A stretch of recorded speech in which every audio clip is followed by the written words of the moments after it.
தேவனுடைய பிள்ளைகளே, இந்த மாதமானது சுமக்கின்ற மாதம். அல்லேலூயா.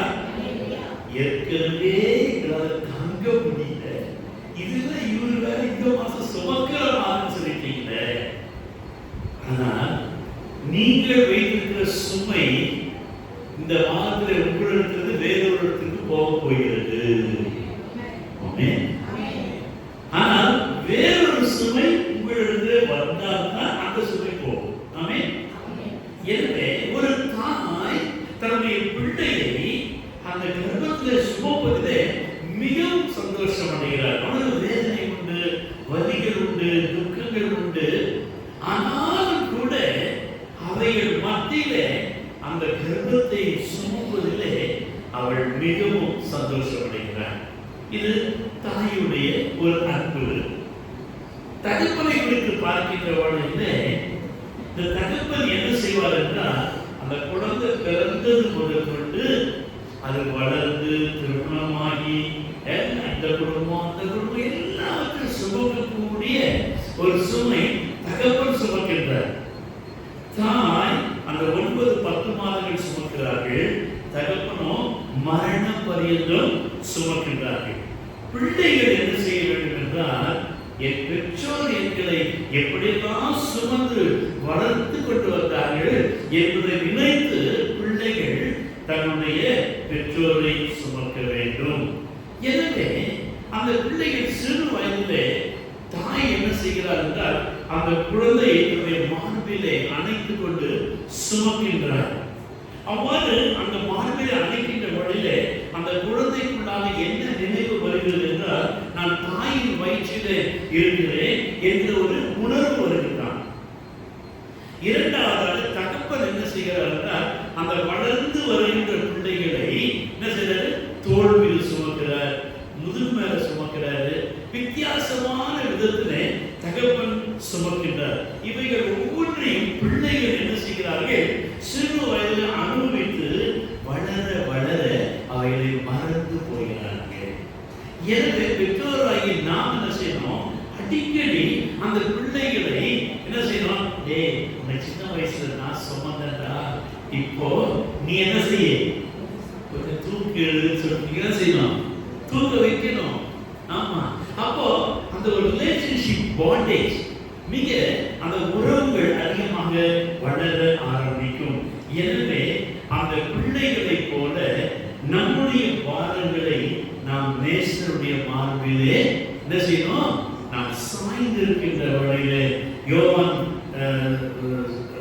யோவானுடைய வாழ்க்கையை நாம் பார்க்கின்ற வழியிலே அவன் ஒரு சீஷனாக மாத்திரமல்ல, சீஷர்களிலே வயது குறைந்தவன். அவன் என்ன செய்தான், அடிக்கடி அந்த சின்ன பையனா இருக்கிறதுனால இயேசுடைய மார்பிலே அவன் சாய்ந்து கொண்டிருந்தான். அதே போல நாமும் எப்பொழுதுமே கர்த்தருடைய பார்வையிலே நாம் சிறு பிள்ளைகளாக இருப்போம் என்றால், நாம் எப்பொழுதுமே அவருடைய மார்பிலே நாம் சாய்ந்து கொண்டிருக்க விரும்புவோம்.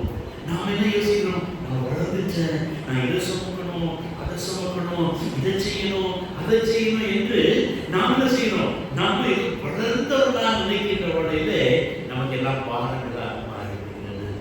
ஆனால் எப்பொழுது ஆலோசனை சிறு பிள்ளைகள் என்று வருவதற்கு நாம் அவர்களை தடை பண்ணார்கள். அப்போ நாம் சிறு பிள்ளைகளாக இப்பொழுது மாறப் போகின்றோம். அல்லேலூயா. அப்படியே தேவசமூகத்தில் எழுந்திருக்கிறோமா, ஆண்டவரே நான் சின்ன பிள்ளையா இருக்கிறாண்டவரே, உங்களுடைய மார்பினிலே நீர் நான் சாய்ந்திருக்க விரும்புகிறேன். அப்படியே முழுசையாக சீக்கிரமாய் ஆண்டவரே, I became a young baby now. ஆண்டவரே, நான் ஒரு குழந்தையாக மாறி நீருடைய மார்பிலே நான் சாய்ந்திருக்க விரும்புகிறேன். இந்த உணர்வுக்குள்ளாக நீங்கள் வருகின்றவர்களே, இந்த மாதம் முழுதுமாக காத்த நடத்துகிற அந்த விதங்களை நீங்கள் உணர்ந்து கொள்ள முடியும். நேசரின் மார்பினிலே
இயேசுவின் நாமத்தில் உட்கார்ப்போம்.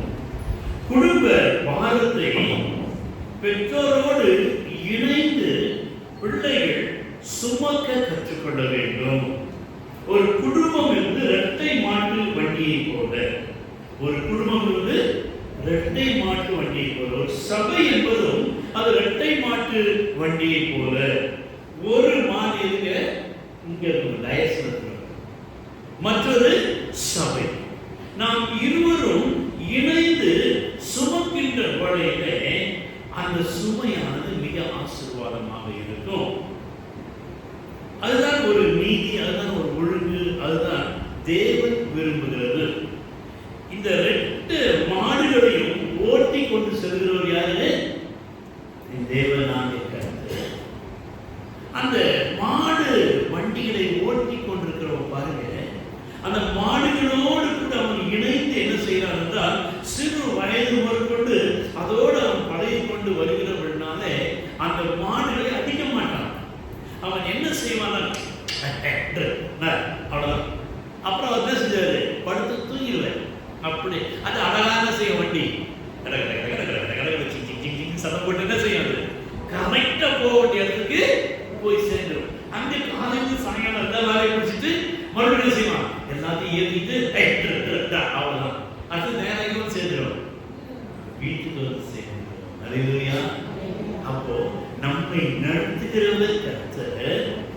அப்பொழுது நம்முடைய வாழ்க்கையிலே நாம் சுமக்கின்ற வழியிலே நாம் பகிர்ந்து சுமக்க கற்றுக்கொள்ள வேண்டும். புருஷன் மனைவி நடத்தணும், மனைவி புருஷன் நடத்தணும். ஒருவர் பிரச்சனையில் ஒருவர் மனம் திறந்து பேசுகின்ற வழியிலே தானே அங்கு சமாதானம் ஏற்படும். ஆனா இன்றைய நாட்களிலே என்ன செய்கிறார்? குடும்பத்தில் பிரச்சனை வருகின்ற வழியிலே கவாப் காந்த यार नहीं मानते, हड्डी नहीं मानते, क्या नहीं मानते? कबाब में हड्डी नहीं मानते. ஆமா, அந்த கறியில வந்து இரும்பு என்ன செய்யும்? ரொம்ப கஷ்டம். அது கபாப் தான். அதுபோல தான் ஏதாவது குடும்ப பிரச்சனை, சண்டைகள், குழப்பங்கள் வருகின்ற வழியிலே நரிக்கு நாட்டாம கொடுத்தா என்ன செய்யுமா? அது நடுமிட்ட வாங்க ஆட்டின்னு தன்னை பெருசா. அதே போல இன்னைக்கு அநேக என்ன செய்யறாங்க? பிரச்சனைகளை நாம் இவங்கிட்ட போய் சொல்லுவோமா, அவங்கிட்ட போய் சொல்லுவோமா என்று புருஷன் மனைவி தங்களுடைய சுமையை மற்றவர்களை கொண்டு இறக்கி வைத்து அதை சரி செய்யலாம் என்று இன்னைக்கு அநேகர் யோசிக்கிறார்கள், விரும்புகிறார்கள். ஆனால் தேவனுடைய பிள்ளையே, உங்களுடைய பிரச்சனைகள் எதுவாக இருந்தாலும் அதை வேதம் என்ன சொல்வது? கர்த்தர் மேல் பாரத்தை வைத்து வீடு கலக்கி தவிக்காதே, அவரே உண்மை ஆதரிப்பார். என்ன செய்வார்? அதிசயம் செய்வார். ஆனா நம்ம என்ன செய்யறோம்? இந்த பாரத்தை நாம் கர்த்தர் மீது வைக்க மறந்து விடுகிறோம். இன்றைக்கு நாளிலே நாம் சிந்திக்க போகிற 3 கதை நாம் சிந்திக்க போகிறோம். முதலாவது அந்த 2 ராஜாக்கள் புத்தகம் 5வது அதிகாரத்தை நாம் திருப்பி வைத்துக் கொள்வோம். இதிலே நாகமான் என்கிற ஒருவனை குறித்து பார்க்கிறோம். இந்த நாகமான் குஷ்டத்தை சுமந்த ஒரு பராக்கிரமசாலியாக இருக்கிறார். அந்த ஒரு வார்த்தை நாம் சிந்திக்கின்ற விட உடனே என்ன செய்யணும்? இந்த பிரசங்கத்துல இவர் தான் ஆகுது. அப்ப முதலாவது கிதியோன், இந்த யார் பார்க்கிறோம்? நாகமான் ஒரு பராக்கிரமசாலி. இரண்டாவதாக இவன் கீழ்ப்படுதலை சுமந்த ஒரு படைத்தலைவனாக இருக்கிறான். முதலாவது குஷ்டரோகி பராக்கிரமசாலி, இரண்டாவதாக கீழ்ப்படுதலை சுமந்த ஒரு படைத்தலைவனாக இருக்கிறான். மூன்றாவது நாகமான் கர்த்தரை சுமக்க தீர்மானித்த ஒரு பெரிய மனுஷனாக காணப்படுகின்றான். தேவனுடைய பிள்ளைகளே, இந்த நாகமானுடைய வீட்டிலே இந்த அவன் சுமக்கிற இந்த குஷ்டத்தை அவனுடைய வீட்டில் ஒரு வேலைக்கார பெண் இருந்தாள், சிறு பெண் இருந்தாள். அந்த பெண் என்ன செய்கிறாள் என்றால், தன்னுடைய எஜமானை குறித்து ஒரு பெரிய ஒரு சுமை இருந்தது, ஒரு பாரம் இருந்தது. இவ்வளவு பராக்கிரமசாலியா இருக்கிறார். ஆனால் அவருடைய ட்ரெஸ் கட்டினா உடனே இருந்தது குஷ்டம். மேலதான் ஆடு டிப்டாப் டாம்பும் உள்ள திறந்தா குஷ்டம். இன்னைக்கு நம்முடைய வாழ்க்கை கூட இப்படிதான் இருக்கிறது. மற்றவர்கள் பார்வையிலே மிக அழகாக காணப்படுகிறோம். நம்முடைய பிரச்சனைகளை நாம் மற்றவர்கள் மத்தியிலே சொல்வதில்லை, காண்பிப்பதில்லை. ஆனால் நாம் நம்மை மாத்திரம் என்ன செய்யறோம்? பெரிய ஆளாக காண்பித்துக் கொண்டு வருகிறோம். திறந்தால்தான் தெரிந்து உடனே குஷ்டம் இருக்கிறது. குஷ்டம் இருக்கிறபடினாலே அவர்கள் ஜனத்தை விட்டு தூர இருக்க வேண்டும். ஜனத்தோடு குடும்பத்தோடு அவர் ஒரு நாள் வாழ முடியாது ஆதி நாட்களிலே. ஆனால் இவன் ஒரு நல்ல போர் வீரனாக, இவன் ஒரு பராக்கிரமசாலியாக, இவன் பெரிய மனிதனாக, எல்லாவற்றிலும் அவன் சிறந்து விளங்கினபடினாலே அவனுடைய பலமானது, அவனுக்குள்ளாக ஞானமானது, அவனுக்குள்ளாக இருந்த தாளந்துகள் வரங்களானது அவனை ஒரு படைத்தலைவனாக மாற்றினபடினாலே அவன் எல்லா ஆடைகளையும் மேலே போட்டுக் கொண்டிருக்கிறான். இப்படிப்பட்ட சூழ்நிலையிலே அந்த பெண் என்ன செய்கிறாள்? அவனை குறித்து மிகவும் பாரப்படுகிறாள். ஐயோ, என் எஜமான் இப்படி இருக்கிறாரே என்று சொல்லி தேவனுடைய பிள்ளைகளை நாமும் கூட நம்முடைய வீடுகளிலே சின்ன சின்ன பிரச்சனைகள் இருந்தாலும், சின்ன சின்ன பாரங்கள் இருந்தாலும், சின்ன சின்ன போராட்டங்கள் இருந்தாலும் நாம் என்ன செய்ய வேண்டும்? அவைகளை எடுத்து சுமக்க வேண்டும். அதை நாம் எடுத்து செயல்படுத்தி அந்த சுமையை சந்தோஷமாக சுமக்க கற்றுக்கொள்ள வேண்டும். இன்னைக்கு அநேகர் இப்படி அந்த சுமைகளை, வீட்டு பிரச்சனைகளை அவன் மண்ணில் எடுக்க விரும்புவதே இல்லை. ஆனால் இவளோ என்ன செய்தாள்? அவள் தன்னுடைய வீட்டு பிரச்சனைகளை, அது தன்னுடைய வேலைக்கார பெண்ணாக இருந்தாலும் அந்த எஜமானுடைய பிரச்சனைகளை அவள் சுமக்க ஆயத்தம் உள்ளவளாக இருந்தாள். இந்த நாகமான் யாரா? 5ஆம் அதிகாரம் 1ஆம் வசனம் வாசிப்போம். 5:1. சிறிய ராஜாவின் படைத்தலைவனாகிய நாகமான் என்பவன் தன் ஆண்டவனிடத்தில் பெரிய மனுஷனும் எண்ணிக்கையுள்ளவனுமாய் இருந்தான். அவனை கொண்டு கர்த்தர் சீரியாவுக்கு ரட்சிப்பை கட்டளையிட்டார். மகா பராக்கிரமசாலியாகிய அவனோ குஷ்டரோகியாய் இருந்தான். இவனை குறித்து பார்க்கின்ற பொழுது இவன் படைத்தலைவன், பெரிய மனுஷன், எண்ணிக்கையுள்ளவன். இவனை குறித்து கர்த்தர் அந்த ரட்சிப்பை சீரியாவுக்கு கட்டளையிட்டார். அவன் பராக்கிரமசாலி. இவ்வளவு இருந்தும் அவன் கடைசியிலே குஷ்டரோகியாக இருந்தான் வாசிக்கிறோம். எனவே அவன் தலைவனுக்குரிய அந்த வஸ்திரத்தினாலே தன்னுடைய குஷ்டத்தை அவன் மூடிக்கொண்டு தந்தை நாம அப்படிதான் செய்வோம். ஏதோ எவ்வளவு தாளந்துகள், வரங்கள், கிருபைகள், ஆசீர்வாதங்கள், நன்மைகள் இருந்தோம், நாம் என்ன செய்யறோம்? நமக்குள்ளான பிரச்சனைகளை நாம் இவைகளை கொண்டு மூடிக்கொண்டிருக்கின்றோம். ஆனால் கர்த்தர் அவைகளின் மத்தியிலே அவர் அற்புதம் செய்ய விரும்புகின்றார். அல்லேலூயா. ஆதி நாட்களிலே தேவனுடைய மனுஷர்கள் அவர்கள் தீர்க்கதரிசிகளாக இருந்தார்கள். அவர்கள் என்ன செய்தார்கள்? ராஜாக்கள் முதற்கொண்டு சாதாரண மனுஷர் வரைக்கும் இந்த தேவனுடைய மனுஷனை தேடி செல்வார்களாம். குடும்பத்தில் வியாதி இருக்கட்டும், பிரச்சனை இருக்கட்டும், கஷ்டங்கள் இருக்கட்டும், எந்த சூழ்நிலை இருந்தாலும் இவர்கள் தேவனுடைய மனுஷனை தேடி செல்வார்கள். ஏனென்றால் தேவனுடைய மனுஷன் ஒரு தீர்க்கதரிசியாக இருந்து அவர்களுக்கு பகிர்ந்து கொண்டிருக்கிறவர்களே அந்த தீர்க்கதரிசி அதுக்கு ஏற்ற ஆலோசனைகளை கொடுப்பது வழக்கமாக இருந்தது. இன்றைய நிலைமையிலே விசுவாசிகளுடைய அந்த விசுவாச ஜீவிதம் எப்படி இருக்கிறதால் தங்களுக்கு பிரச்சனைகள் வருகின்ற வழியிலே உடைய சபை போதகத்தை சொல்வதில்லை. ஒரு எல்லாம் இங்கே போன் பண்ணுவாங்க, ஐயா அதுக்கு ஜோம் பண்ணுங்க, அதுக்கு ஜோம் பண்ணுங்க. வீட்டுக்குன்னு வர மாசம் எவனா ஒரு ஊழியக்காரன் வந்துடுவான். அவன்கிட்ட எல்லாத்தையும் சொல்லிடுவாங்க. அவங்க என்ன செய்வாங்கன்னா வெறும் என்ன செய்வாங்க? அழகா நீ ஆசீர்வாதமாய் கர்த்தர் உன்னை வாழாக்காமல் கீழாக்காமல் உடனே என்ன செய்வோம்? 500 ரூபாய் 1000 ரூபாய் கணக்கு கொடுத்து உங்க ஊழியக்காரர் சொன்ன அவர் செய்வாரு. அவர் சிஸ்டர் யாராவது ஹாஸ்பிட்டலுக்கு போனா நர்சம் டாக்டர் எழுதி கொடுத்துருவார். நர்சம் என்ன செய்வாங்க? என்ன செய்வாங்க? நல்ல பிச்சி அதெல்லாம் போட்டு பிச்சி எல்லாத்தையும் எடுத்து போட்டு அதை மருந்தை போட்டு கட்டிட்டு போதாக்களுக்கு ஒரு ஊசியம் போட்டு கையில் ஒரு பிஸ்கெட் கொடுத்து மாத்திரை வாங்கி சாப்பிடுவான். அதுபோல உடைய ஊழியக்காரன் அவருக்கு நாம் பகிர்ந்து கொள்கின்ற கொஞ்சம் கஷ்டமா தான் இருக்கும். அப்புறம் சுகமாகும். இல்லைன்னா உள்ளுக்குள்ளே என்ன ஆகிடும், அது அப்படியே அப்படியே கடைசியில் கேன்சர்ல அதுல முடிஞ்சிடும். எனவே தேவனுடைய பிள்ளைகளே, இன்றைய விசுவாசிகளை போல நாம் இராதபடிக்கு ஒருவர் பாரத்தை ஒருவர் செய்யணுமா, சுமக்கணும். ஏதாவது பிரச்சனையா 24/7 ஒன்றுக்கு 3 எழுபாடுகள் நீ என்ன செய்யலாம், அவனுக்கு ஃபோன் பண்ணி சொல்லணும், ஐயா எங்க வீட்டில் பிரச்சனை இருக்குது, வாங்க நாங்கள் ஜெபம் பண்ணுங்க, எனக்கு வரணும் செவிங்க என்று நீ என்ன செய்யலாம், பகிர்ந்து கொள்ளணும்.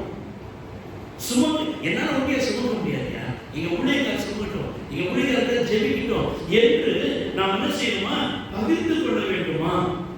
எனவே பழைய ஏற்பாட்டிலே விசுவாசிகள் தீர்க்கதரிசிகளுக்கு சென்றார்கள். புதிய ஏற்பாட்டிலே அந்த தீர்க்கதரிசிகள் என்ன செய்தார்கள் என்றால், அவர்கள் தீர்க்கதரிசிகளாக விசுவாசிகளை கர்த்தர் திருச்சபையிலே மாற்றினார் என்று வாசிக்கின்றோம். 2 5 3 சமாரியாவில் இருக்கிற தீர்க்கதரிசிகளிலே போவாரானால் நலமாய் இருக்கும், அவர் இவருடைய குஷ்டத்தை நீக்கி விடுவார் என்றார். சின்ன பொண்ணு, வேலைக்கார பொண்ணு, எனக்கு இன்னும் வந்தது என்று யோசிக்காதபடிக்கு அவள் இந்த தீர்க்கதரிசி அடிக்கடி போய் சந்தித்து வந்தார். தன்னுடைய குடும்பத்தின் பிரச்சனைகளை பகிர்ந்து கொள்ளும்படியாக. அதே போல இந்த இடத்துல அந்த சிறு பெண் என்ன செய்கிறார், ஆலோசனை கொடுக்கின்றார். ஐயாவுக்கு அம்மா ஐயா அவங்க கொண்டு போனா அங்கு கண்டிப்பா அந்த சுகம் கிடைக்கும் என்று சொல்லி.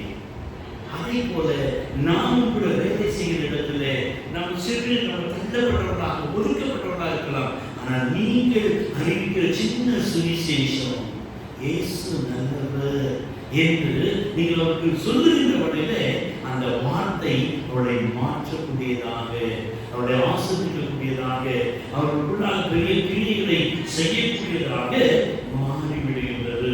எனவே நாமும் கூட இப்படிப்பட்ட ஊழியர்களை செய்கிறவர்களாக இருக்க வேண்டும். இப்படியாக இந்த தேவனுடைய மனுஷன் இந்த நாகமான் அழைத்து செல்லப்படுகின்றார்கள். அவ்வாறு அழைத்து செல்கின்ற உடனே அங்கு சிரியாவின் ராஜா அதை கேட்ட மாத்திரத்தில் அவன் பயப்படுகிறான்.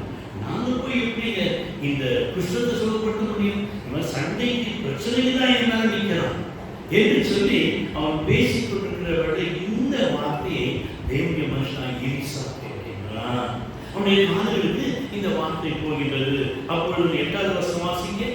5:8 இஸ்ரவேலின் ராஜா தன் வஸ்திரங்களை கிழித்துக் கொண்ட செய்தியை தேவனுடைய மனுஷனாகிய எலிசா கேட்டபோது, அவன் நீர் உம்முடைய வஸ்திரங்களை கிழித்துக் கொள்வானே, அவன் என்னிடத்தில் வந்து இஸ்ரவேலிலே தீர்க்கதரிசி உண்டு என்பதை அறிந்து கொள்ளட்டும் என்று ராஜாவுக்கு சொல்லி அனுப்பினான். அங்கு என்ன சொல்லுகிறோம், இஸ்ரவேலிலே தீர்க்கதரிசி உண்டு. எனவே அவனை ஏன் அனுப்பும்? நாம் இருக்கிற இடத்துல பிரச்சனைகளை, பாரங்களை, சுமைகளை நமக்கு கேள்விப்படுகின்ற மாத்திரத்தில் என்ன செய்யணும், அதை கொண்டு வர வேண்டும் சபைக்கு. அவரை சபைக்கு அழைத்து வர வேண்டும். சபைக்குள்ளாக வருகின்றவர்கள அவர்களை சுமக்க ஆரம்பிக்கிறார்கள். இவன் சொல்லுகிறான், ஏன்கிட்ட கொண்டு வாப்பா, இங்க ஒரு தீர்க்கதரிசி உண்டு, இங்கு அற்புதங்கள் நடைபெறும், எனவே நீ அதை குறித்து பிரச்சனை யோசிக்க வேண்டாம் என்று ஆலோசனை மாத்திரமல்ல அவனுக்கு சொல்லி அனுப்புகிறான். அதை போலவே எங்களுடைய பிள்ளைகளே, நாம் இருக்கிற சூழ்நிலைகளிலே எந்த பாரங்களாலும் எந்த சுமைகளாலும் மற்றவர்கள் வேதனைப்படுகின்ற படையிலே கர்த்தருடைய பிள்ளைகளாய் நாம செய்யணும், ஒன்னும் கவலைப்படாதீங்க, நீங்க வார்த்தை தேவ ஊழியர் ஜெபிப்பார்கள், கர்த்தர் அற்புதங்களை செய்வார் என்று சொல்லி அவரை சபைக்கு நேராக அழைத்து வர வேண்டும். சிறு பெண் சுவிசேஷத்தை அறிவித்தபடியினாலே அந்த ராஜா இந்த நாகமானை இந்த ராஜாவுக்கு அனுப்புகிறான். இந்த ராஜா என்ன செய்கிறான், புலம்பிக் கொண்டிருக்கின்றான். ஆனால் அந்த இடத்திற்கு தேவனுடைய மனுஷன் இருக்கிறான் என்பதை கூட அந்த ராஜா உணரவில்லை. வீட்டுக்கு வீட்டுக்குள்ளேயே அற்புதம் இருக்கும், ஆனா வெளியில தேடி கொண்டிருப்பாங்க. இன்னைக்கு அப்படிதான் அநேகர் வீட்டு சபைக்குள்ளாக கர்த்தர் அற்புதங்களை செய்ய அவர் ஆயத்தமுடையவராய் இருக்கிறார். ஆனால் அற்புதம் அதிசயத்திற்காக நாம் பல இடங்களுக்கு ஓடி சுற்றி திரிந்து மற்றவருடைய உதவியை கேட்க விரும்புகிறோம். ஆனால் அவர்கள் உங்களுக்கு காம்ப்ரமைஸ் மெசேஜ் தான் தருவாங்க. ஆனா உடைய சபைக்குள்ளாக வருகின்ற வழியில இங்கே ஆக்கியிருப்பாங்க. ரொம்ப அழகான ஒரு பகுதி. அந்த நாகம்மான் இங்கு வருகின்றார். வருகின்ற வழியில 5ஆம் அதிகாரம் 13-14 வசனங்களை நாம் வாசிக்கலாம். முன்பதாக இந்த கிதியோன் எப்படி பராக்கிரமசாலியாக இருந்தாலும் அவன் மிகவும் பயந்தவன் என்று நாம் கடந்த நாட்களை தியானித்தோம். கிதியோன் பராக்கிரமசாலி, ஆனால் அவன் பயந்தவன். இங்கு நாகமான் தைரியசாலி, பலமுடையவன், அநேக ஜனங்கள் மத்தியிலே ஆளுகை செய்கிறவன். இப்படி இருந்தும் இவன் குஷ்டரோகியாய் காணப்படுகிறான். ஒரு வீக்னஸ் உண்டு. நாம் ஒவ்வொருவருக்கும் ஏதோ ஒரு வீக்னஸ், பலவீனம் உண்டு. ஆனால் இந்த குஷ்டரோகியான நாகமானுக்குள்ளாக ஒரு பெருமை இருந்தது. பராக்கிரமசாலியாக கிதியோனுக்குள்ளாக ஒரு தாழ்மை இருந்தது, ஒரு பயம் இருந்தது. ஆனால் இங்கு குஷ்டரோகியான நாகமானுக்குள்ளே பெருமை இருந்தது. எனவே அவன் என்ன செய்கிறான்? அந்த பெருமையின் மத்தியிலே தன்னை மூடிக்கொண்டிருக்கிறான். மூடிக்கொண்டு நேராக தேவனுடைய மனுஷனுடைய அந்த வாசலே வந்து இருக்கின்றான். அப்ப அவர் என்ன நினைக்கிறார்? வாசிக்க 11ஆம் வசனம் 5-11. அதற்கு நாகமான் கடும் கோபம் கொண்டு புறப்பட்டு போய் அவன் வெளியே வந்து நின்று தன் தேவனாகிய கர்த்தருடைய நாமத்தை தொழுது தன் கையினால் அந்த இடத்தை தடவி இவ்விதமாய் குஷ்டரோகத்தை நீக்கிடுவான் என்று எனக்குள் நினைத்திருந்தேன். அவனுக்குள்ளார நினைப்பு. ஏன் அவனுக்கு பணம் இருக்குது? நான் பணத்தினாலே எல்லாவற்றையும் பெற்று விடலாம். நான் பணி கொடுத்து எத்தனையோ ஊழியர்களை அப்படிக்கு வாசல் நிற்பாங்க. ஒரு பிள்ளை என் மூலியமா வளர்க்கப்பட்டு இன்னைக்கு கனடா தேசத்தில் இருக்கிறேன். அம்மா என் ஞானசனம் உண்மை எடுத்தாங்க. அந்த வீட்டில் அடிக்கடி பெரிய பணத்தை அடிக்கடி நிறைய ஊழியர்கள் வருவாங்க. அவங்க நல்லா நாட்டுக்கு கொடுப்பாங்க. ஒரு நாள் நான் கேள்விப்பட்டேன், அந்த பிள்ளை சொல்லிட்டு இருக்கா, ஆமா 50 ரூபாய் 100 ரூபாய் ஊழியர்கள் வீட்டு வாசல் நிற்கிறான். அவங்களுக்கு அவன் ஜெபம் பண்றான். இந்த வார்த்தை என் காது கேள்வி ரொம்ப துக்கமாச்சு. இப்போ என்ன நிலமாயிடுச்சுங்களா? கனடா வந்து இந்தியாவில் வர முடியாது.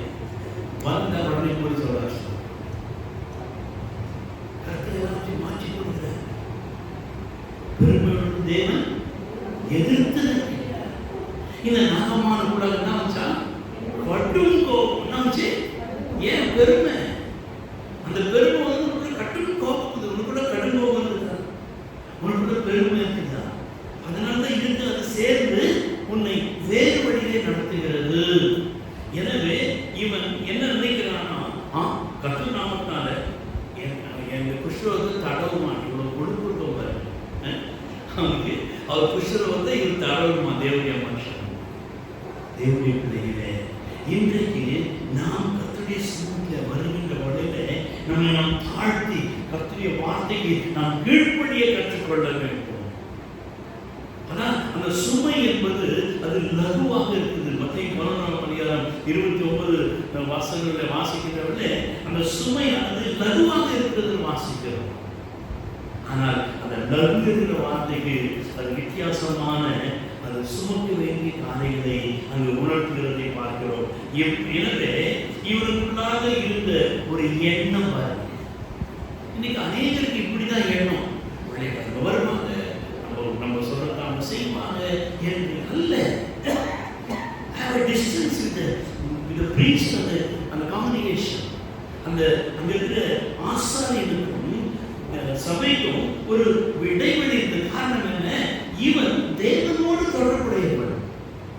அவனுடைய வாழ்க்கை தேவனோடு தொடர்புடையவனாக இருந்தபடினாலே அவன் கர்மேல் பருவத்திலே அவன் எப்பொழுதும் தேவனோடு பேசிக் கொண்டிருக்கிறவனாக அவனை தேடி ஜனங்கள் வந்தார்கள். நீங்கள் எலிசாவுடைய வாழ்க்கையை நீங்கள் சிந்தித்து பாருங்கள், வாசித்து பாருங்கள். எனவே யாக்கோபு சுதந்திரமாக ஒன்றில் சொல்கிறார், மனுஷனுடைய கோபம் தேவனுடைய நீதியை வெளிப்படுத்தாதே என்று வாசிக்கிறோம். எனவே நமக்குள்ளாக கோபம், எரிச்சல், அந்த தாழ்மையற்ற காரியங்கள் இருக்கும் என்றால் நாம் என்ன செய்யறோம்? நம் மீது பாரத்தை வைத்துக் கொள்கின்றோம். ஆனால் கர்த்தர் மீது நாம் பாரத்தை வைப்பதில்லை. சபைக்குள்ளாக வந்து நம்முடைய பாரத்தை வைக்க கற்றுக்கொள்ளணும். அது போலதான் இங்க என்ன செய்யறோம்? நம்ம தேவ சமூகத்தில் வரோம், பாடுறோம், வசனம் கேட்கிறோம், இது பண்றோம், கடைசியா செய்யறோம். நம்ம பாரத்தை நம்ம ரிட்டர்ன் பேக் பட்டு போயிடும். ஆனால் தேவனுடைய பிள்ளைகளே, உங்க பாரத்தை தேவ சமூகத்தில் நீங்கள் ஜெபித்து கண்ணீர் விட்டு அண்ணாள் மறுபடியுமாக அவள் அந்த துக்கத்தை, அந்த கண்ணீரை அவள் விடவில்லை, நினையாதிருந்தாங்க வாசிக்கிறோம். எனவே இந்த கீழ்ப்படியாத அடங்காத இந்த நாத்மானுக்குள்ளாக ஏற்பட்ட ஒரு காரியம் என்ன?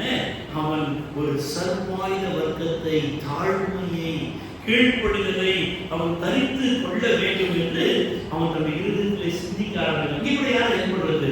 இந்த சின்ன பொண்ணு சொல்றார், எஜமானே உங்களுக்கு பெரிய வேலை சொல்லியிருந்தா நீங்க கண்டிப்பா செஞ்சிருப்பீங்க.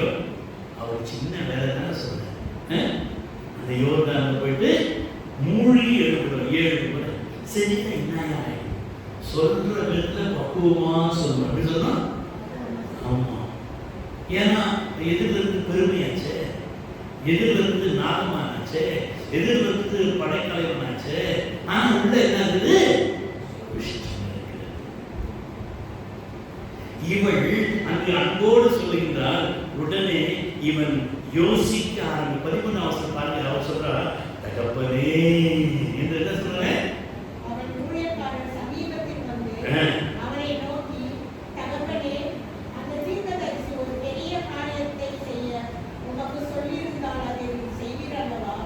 ஸ்நானம் பண்ணும், அப்பொழுது சுத்தமாவீர் என்று அவன் உன்னோட சொல்லும்போது அதை செய்ய வேண்டியது எத்தனை அதிகம் என்று சொன்னார். தகப்பனே என்று அழைக்கிறார். அவன் அந்த சின்ன பொண்ணு தகப்பனே என்று அழைக்க மாத்திரத்துல அவன் உள்ள உடைகிறது. என் மனைவி கூட சேர்த்துக்க மாட்டேங்கிறார், என்னால் ஒரு குழந்தையை பெற்றுக்கொள்ள முடியவில்லை. இவள் என்னை, நான் குஷ்டரோகியாக இருந்தும் என்னை தகப்பனே என்று அழைக்கிறாளே.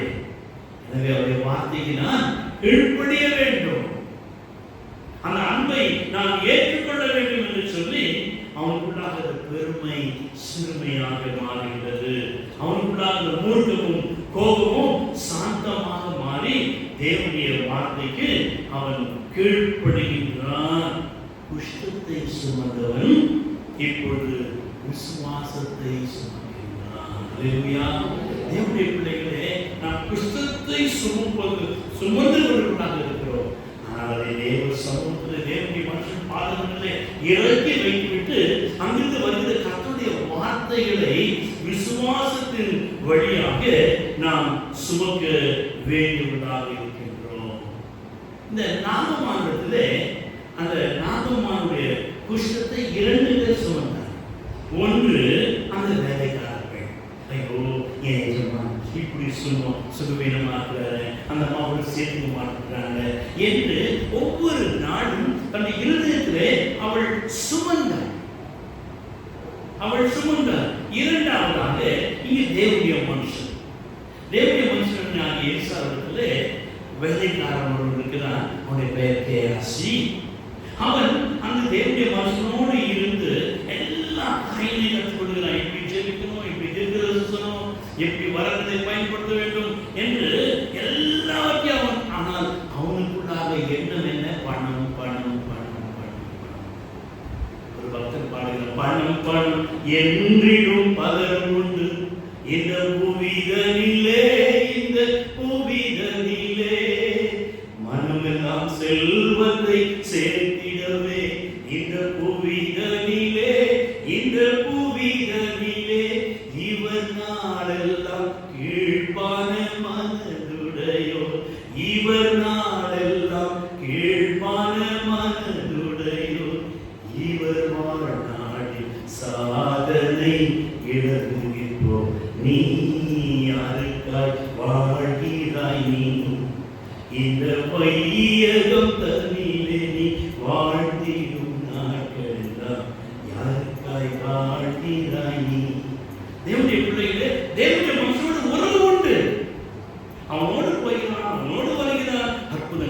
பார்க்கின்றான். ஆனாலும் அவனுக்குள்ளாக இருந்து பணம் பணம் பணம் பணம் பணம். இப்படி சம்பாதிக்கலாமா, அப்படி சம்பாதிக்கலாமா, இவங்களுக்கு போய் சொல்லி தீர்க்கறது சொல்லி இப்படி வீடு வீடா போய் அதை எப்படி ஒரே ஒரு அமௌண்ட்டை சேர்க்கலாமா? வேண்டாம், உற்சாகப்படுத்தாதீர்கள். பணம் உங்களை தேடி வரும், ஆசீர்வாதம் உங்களை தேடி வரும். முழங்காலிலே நின்று தேவனுடைய சமூகத்தை காத்திருந்து பாருங்கள். கர்த்தர் தானாக காகங்களை அனுப்ப அவர் நல்லவரும் வல்லவருமாக இருக்கிறார். இந்த கேஆசி நாகமான் பெற்ற இருந்த அந்த சுமையாகிய இந்த குஷ்டத்தை இந்த கேஆசி பணத்தோடு கூட இந்த சுமையாகிய வியாதியை அவன் சுமந்து சொல்கிறார். ஆனால் இங்கு நாகமான் சுகம் பெற்றவனாக விசுவாச ஜீவத்தை அவன் சுமக்க ஆரம்பிக்கின்றான். தேவனுடைய பிள்ளைகளே, நாம் விசுவாசிக்கிறான்.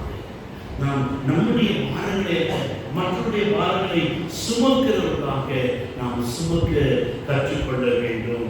மூன்றாவதாக இவன் யாருன்னா, இவன் பெரிய மனுஷனாக இருந்தான், பெரியவனாக இருந்தான். அவனுக்கு அந்த பெரியவனாக இருந்தபடினால பெரிய புத்தி. என்ன புத்திய? அதான் ஊர்க்குருவி உயர உயர பறந்தாலும் பறந்தா என்னவாதா? ஆமா. இந்த காக்கா என்ன செய்வீங்களா, இந்த கழுகு வாயிலிருந்து எடுக்கணும்னு சொல்லிட்டு இது ரொம்ப வேகமா போயிட்டு கழுகு மேல போச்சு. எது மேல போயிருந்தோம்? ஆமா, கழுகு சட்டையே பண்ணது. கழுகு வாயோட இதுதான் செய்யலாம். அந்த லிஃப்ட் பண்ணி ரொம்ப ஹைட்ல போறான்னு காக்காவாத பார்க்க முடியாது. உங்க வழிகள் தேவனுடைய பிள்ளையே, நீ கர்த்தருக்கு அற்புதங்களை செய்கிறவர்களே, கர்த்தருக்கு அதிசயங்களை செய்கிறவர்களே, நீ பெரிய மனுஷனாக மாற வேண்டும். அல்லேலூயா. யாராக மாறணும்? பெரிய மனுஷனாக மாறனே. ஒன்றா அது ஜாகிரதை மாற. என்ன சொல்றாரு? நம்ம என்ன ஜாதி? கிறிஸ்துவ ஜாதி. என்ன ஜாதி? விசுவாசிகள் எனும் கூட்டம் உண்டு, அன்பு ஒன்றே அவர் நடுவே உண்டு. விசுவாசிகள் எனும் கூட்டம் உண்டு, அன்பு ஒன்றே அவர் நடுவே உண்டு.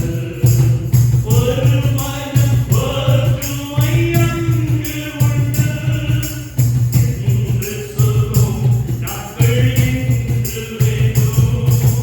ஒரு மனம் ஒற்றுமை இங்கு உண்டு என்று சொல்லும் நாட்கள் இன்று வேண்டும். ஆதிர உண்ட வாசல் அடைபடுக்குள் நொறுங்குண்ட மதுராய் முன்செல்வோராய் நாட்டு கொடியராய் மாறிடுதே.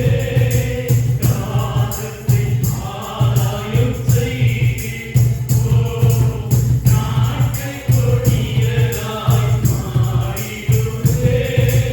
காலத்தை ஆராயும் செய்கிறோ. நாகமான் குஷ்டரோகி சுகத்தை பெற்று விசுவாசியாக மாறினான். அல்லேலூயா. நாம் கர்த்தருடைய சமூகத்தில் வருகின்ற வழியிலே நாம் பாவிகளாக வியாதியோடு பிரச்சனையோடு நாம் மனுஷியமாக வருகிறோம். ஆனால் உள்ளே வந்து கர்த்தருடைய வார்த்தையினாலே கர்த்தர் நம்ம சுகத்தையும் அற்புதங்களை கொடுத்து நம்மை விசுவாசிகளாக மாற்றுகின்றார். அல்லேலூயா. அந்த ஒரு சேஞ்சஸ் அதைத்தான் சபைக்குள்ளாக வருவது. இவருக்குள்ளாக அந்த மாற்றங்கள் வந்ததற்குள்ளாக இட் டேக் 3 டிசிஷன்ஸ், 3 தீர்மானங்களை அவன் தீர்மானித்தான் என்று வாசிக்கிறோம். 15வது வசனம் வாசிக்கிறோம். 5:15.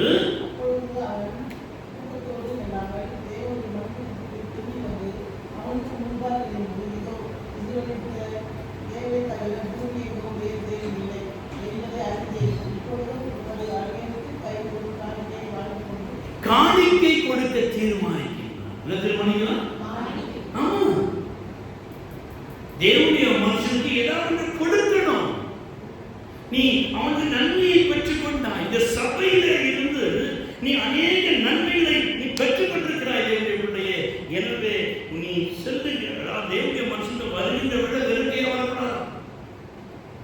சவுல் அவன் தன்னுடைய மிருக ஜீவன்களை, ஆடு மாடுகளை தொலைத்து விட்டு அதை தேடிக்கொண்டு வருகின்ற உடனே அந்த ஊர்ல ஒரு தேவனுடைய மனுஷன் இருக்கின்றான். அவன் போய் ஆலோசனை கேட்கும் என்று சொல்லுகின்ற உடையில அந்த வேலைக்காரன் சொல்றான். அப்போ தேவனுடைய இங்கே சவுல் சொல்கிறார், நம்ம கையில ஒரு ஆடு ஒன்றுமே இல்லையே என்று சொல்லி.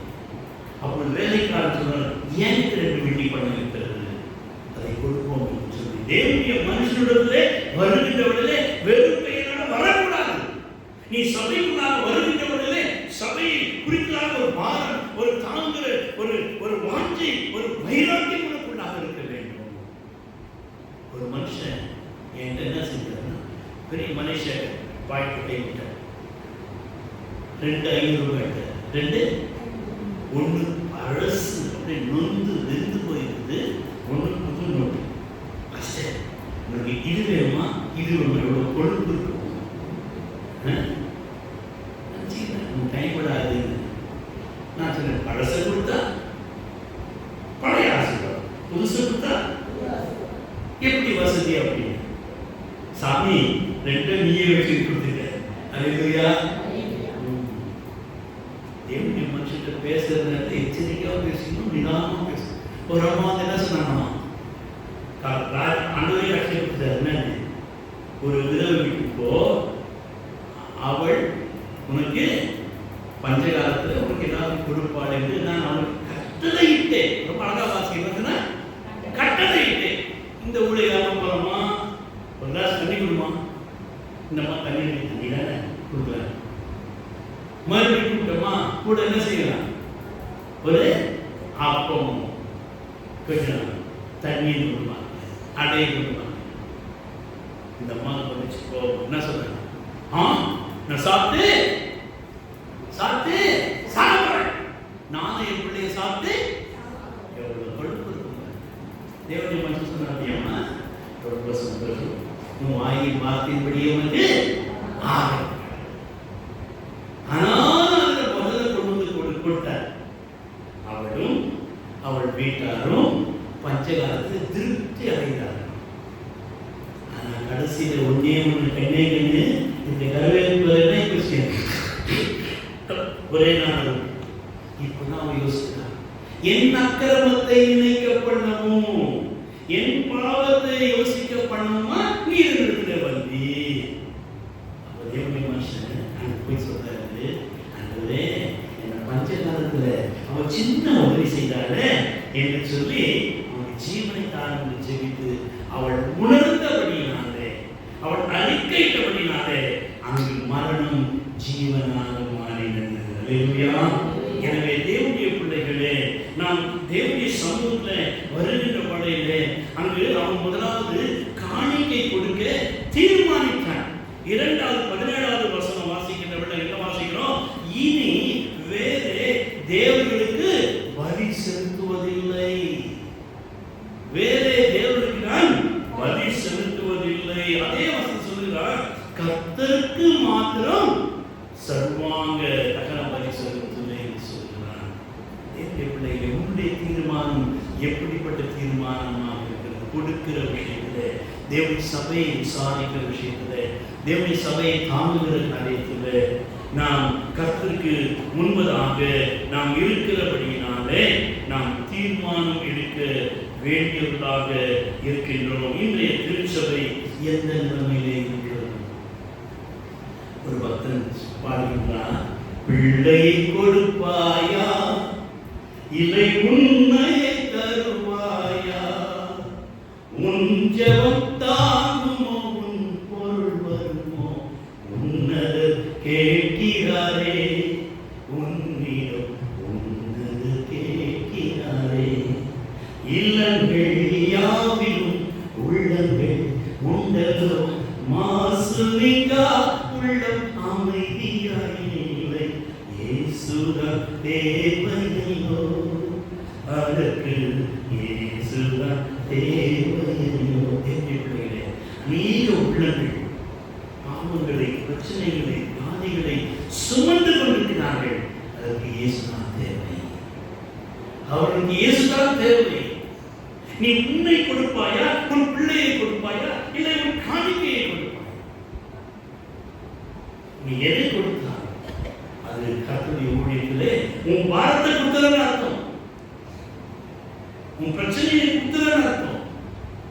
கொடுத்து பாருங்க, கர்த்தருக்கு அற்புதத்தை செய்வோம். இந்த மாதமானது எதை கொடுக்கிறோம்? நம்ம பாரத்தை கொடுக்கிறோம். எதை கொடுக்கிறோம்? நான் பொருத்தனை பண்ணிட்டேன், இது ஆயிடுச்சுன்னா நான் தரேன். அப்படி தேவையே இல்லை. பூமியும் அது நிறைவோ 24 வாசிக்கிறோம். நீ அதற்கு முன்பதாக கொடுத்து உன் பிரச்சனை அங்கவே என் பிரச்சனையை பாருங்க, நாம் கொடுத்து கொடுக்க ஆரம்பிப்பார். எனவே இந்த மாதத்திலே ஒருவர் வாரத்தை ஒருவர் சுமப்போம், கிறிஸ்துடைய பிரமாணத்தை நாம் நிறைவேற்றுவோம். ஆமென்.